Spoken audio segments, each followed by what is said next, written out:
Welcome to Kenton Teaches. Enjoy the video. You start by gathering essentials now: photo ID, your current driver license number, and a short medical history. Once done, open the official motor vehicle or licensing portal and log in using your government account. Make sure to enable two-factor authentication for security. Upload the passport-style photo and a scanned copy of ID. Label files clearly so the verifier can find them. This first push saves time later and prevents appointment delays because incomplete profiles are bounced back. Next, you fill the online medical certificate form step by step, answering vision, chronic conditions, medications, and recent surgeries. Use exact dates and spellings. This reduces follow-up. If the portal asks for a provider, choose an approved telemedicine doctor or nearby clinic, then book a video exam or in-person slot.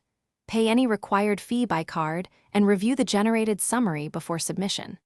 After you submit, you will get a reference number. Note it. That reference is crucial for tracking.